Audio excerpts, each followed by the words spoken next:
And good evening, everyone. Welcome into the finals of the 2025 New Mexico Open, the 21st edition of the New Mexico Open here at Tenpins More in Rancho, New Mexico. My name is Mike Flanagan from InsideBowling.com. I'll be bringing you the coverage here tonight with Jim Callahan, along with Francois Lavoie as a special guest here for our stepladder final. We are in Albuquerque. Our proprietor here is Mike Flanagan. He bought the center back in April. And we've had a great event here with 7 squads of qualifying, a bracket play, and we're down to the top 4 for our stepladder finals here tonight. The 2025 New Mexico Open is presented by Brunswick family of brands.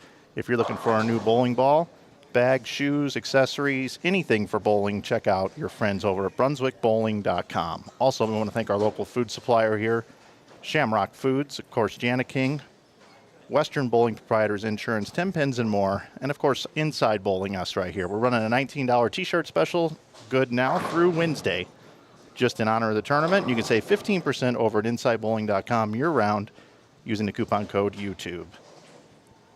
The pattern today is 47 feet in length, and it's a fresh condition. This pattern is 35 milliliters of oil. We're using fire oils. There's 7 2-2s on this pattern. It's 1.81 to 1, and it's symmetrical. There's a big speed bump at the end of the pattern. They're pretty good on the fresh, and then as the lanes start to develop, they start to get a little bit harder. And our scores this week have been very, very low.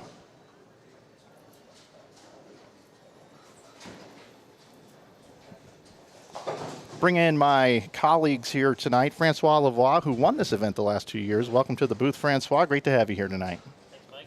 Good to be here. Thanks, Mike. Good to be here. And then also Jim Callahan joins us as well, who's been calling the entire tournament with me. Great to be here with you, Jimmy. I appreciate you, man. We're going to have a great stepladder here. Anything could happen here. That's the one thing when lanes are hard. You never really know. Is 180 going to win? Is 220 going to win? Simo's done a little bit of manipulation with the plastic ball, trying to create a little bit of hold for him down lane.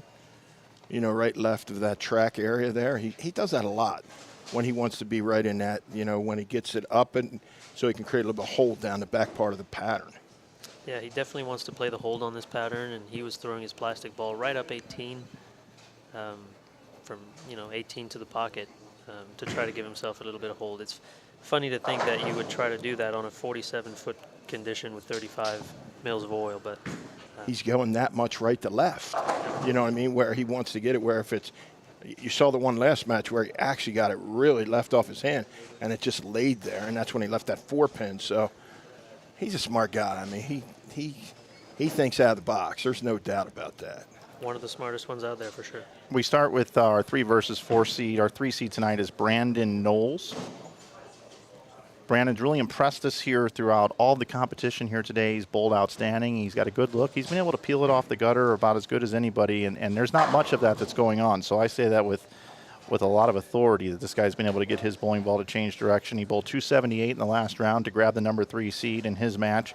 And, of course, he's bowling Anthony Simonson, who got knocked into the loser's bracket quite early in this event, but has been battling his way through. And ever since they took a break where all the winners bowled and the losers had a little bit of a break, he has been unbelievably good. The Anthony Simonson that we've seen bowl on television and win major titles at the highest level. Our number 2 seed tonight is Dio Bernard, the lefty, and our number 1 seed here this evening is Dallas Leong from Las Vegas.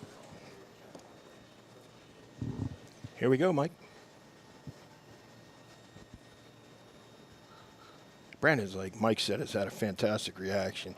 He's got a little bit of hold. He's got good ball speed. He actually throws it firmer than most of the people that play this week. Trying to get it to about 4 down lane. A little firm, didn't let that one read the front part of the lane. Yeah, Brandon's a guy who likes higher speed. I've seen him, I think he's a Colorado guy. I've seen him when we've bowled the super regionals in Denver. He's always there. He's a fairly active, competitive bowler and likes higher speed. The good news for him is he also likes to keep his angles in front of him, and that's what you kind of have to do this week. He can get away with the higher speed if his angles are straight enough. Yep. Starts out with a spare. He's bowling Anthony Simonson tonight. Francois, I know that you compete on the professional tour, and you're a professional bowler. You've won major titles. You've won multiple titles on tour. Anytime you got to bowl Anthony Simonson, what's it like? You're going to have to bring your best game. You're going to have to put your best foot forward. And just for me, it's all about making sure I'm throwing 10 quality shots. If I'm not trying to jinx anything, but I think I have a pretty good record against Anthony. The times that I've bowled him, I bowled him in the finals of the TOC, and he was trying to throw urethane when a lot of us were curving it. And he's so smart that I think sometimes he maybe overthinks a little bit or tries to be a little too creative, because he is the most creative bowler out there. He can throw it back up. He can do anything to a bowling ball. And, sometimes it maybe plays against him a little bit. We see now he's back all the way out to the right. That's how he's played the fresh, and he's had a really good reaction.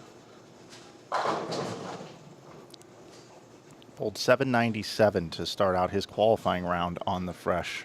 Nobody else had done that. Nobody else would have done it. You could have kept bowling for another week. Nobody else would have bowled 790.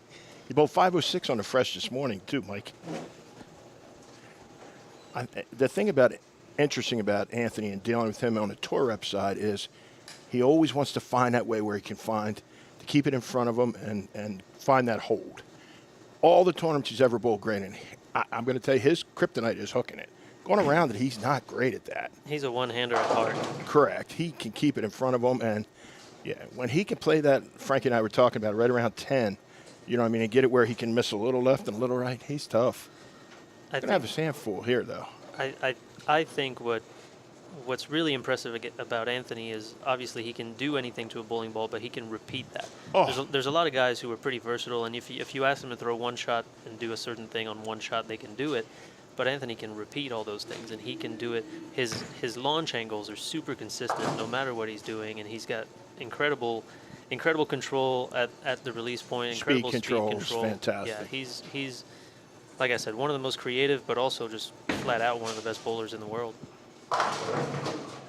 Got our practice pair in play over here on lanes 24. We got young Dio Bernard over there throwing a few shots, just trying to stay loose. How was that Messenger Knowles just threw right there? Oh, it tomahawked the wall going in front of it.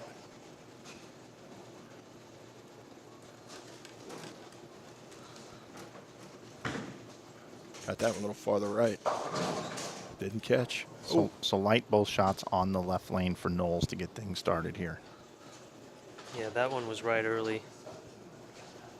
I don't think that ever had a chance to pick up. It was firm and it was right. He's got to get his feet a little bit farther right so he can catch in that front part like you talked about. Not like Simon.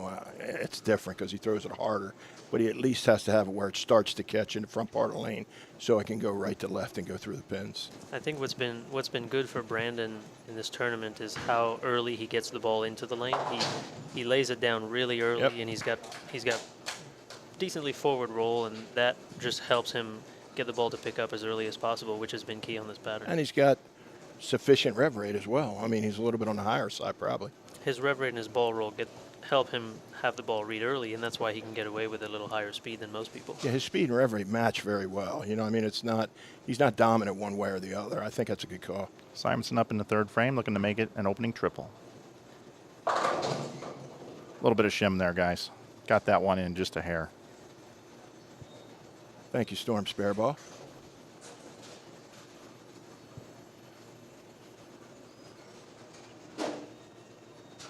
Yeah, his hand was still in a decent spot, and so even though that was left, the ball read the pattern in the right spot, and there's plenty of hold if you're playing the pattern the right way. Yeah, if you can get it to get started towards the pocket, it's definitely there. It's amazing. Every round he does a little bit something different. He had this a couple rounds ago. He had this like twirling thing going.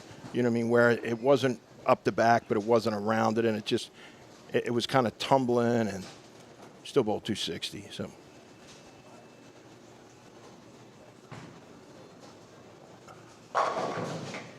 Oh. Seemed a little left of target to me. Yeah. Saw a lot of 7-10s here this week. Fortunate just to leave the 10. Take a look at that one again. He jammed that one a little bit. You know, he tried to I hit think it in. that was parallel left of where he's actually trying to throw it. Yep. So the ball never really got into a roll like the other ones did. Yep. Spares have been an adventure for some of the players here this week. There's so much oil down lane that the ball just keeps pushing towards the right. Simonson covers it with absolutely no problem whatsoever. It's funny how it got more important how Anthony's spare shooting got better. Did you notice that? Yeah, We spare were talking shooting about that. definitely got better throughout this event. Yeah, I don't know how much he's been bowling. I don't know how much of that is just maybe not as sharp. And as he bowls more games, as he gets deeper in the event, he finds a rhythm with the spare shooting. That's what we thought. I mean, I live in the same city, and I see him all the time, but I don't think he's been bowling very much. You know, he hadn't been doing any videos. He hasn't really, I don't think he's been bowling at all. That looks better. Really good. Wow. Right past the 9. That ball read early enough. His angles were good.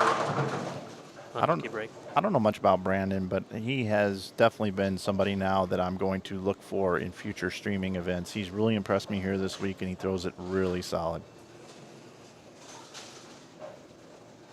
He's done a really good job of filling the frames this week.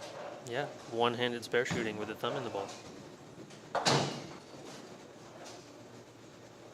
I always thought that's the way they should have did it, to be honest, but a few people do it. Oscar did it, and yeah. Be like Belma, where you have holes big enough for grips and don't have the grips in. That's what he did. That's what he does. Yeah, conventional holes. Yep. Said his dad wouldn't buy him a spare ball, so he used to use house balls when he was around. Then he tried to put grips in, and he hated it, so he just drilled the holes and started throwing it.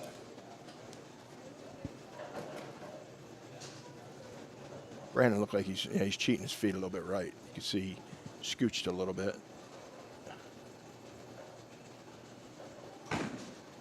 He walks pretty straight, though. That's a good game right there. Yeah.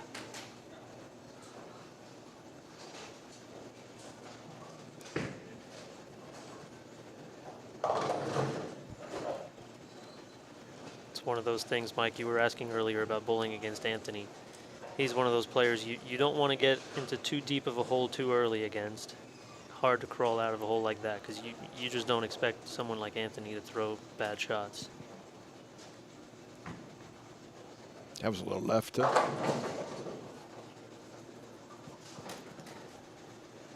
Anthony's just really good at finding margin for error or creating margin for error. He'll never really, even on the hardest of patterns, he'll never really feel like he has to throw a perfect shot. He'll always create some. He's playing that part of the lane. He's far enough right that there's no chance that he can miss to the right. You know what I mean? Because it'll go in the gutter. I mean, it's that angled in the front part. And that's a good tip that we've used the whole time. You know, if your ball keeps coming up late, you got to keep moving right until it faces up. Then if you miss to the right and you miss the head pin, you're not far enough right yet. Look where he's at. He's in front of the ball return. I mean, a little bit, not much, but 1 foot worth. He's got a little bit of drift, like 7 or 8 boards of drift maybe. Yeah, he's sliding on about 11. That was really good. Really good shot there. I think this is, if Simonson can get comfortable with what he's doing right there, if he can get a clear picture, I could see him running this ladder Easily.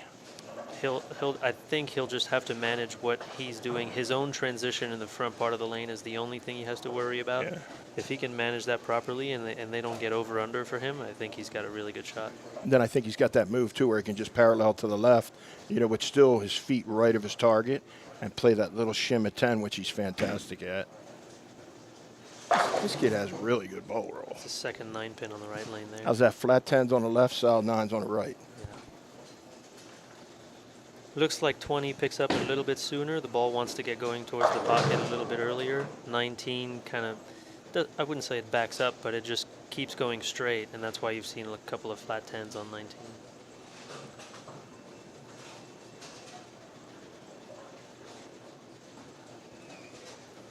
Max 203. Simonson's already in the 220s. 2 teens.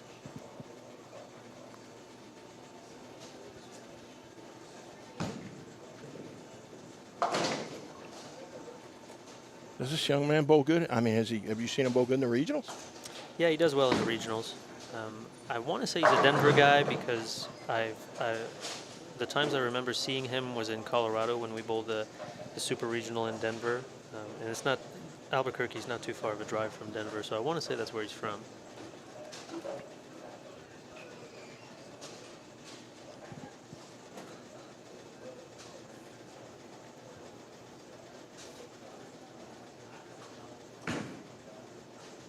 There you go, Westminster, Colorado. 29 years old. I believe that's the Denver area, Yeah, suburb of Denver. 29 years old. Pretty good shot on the left lane there.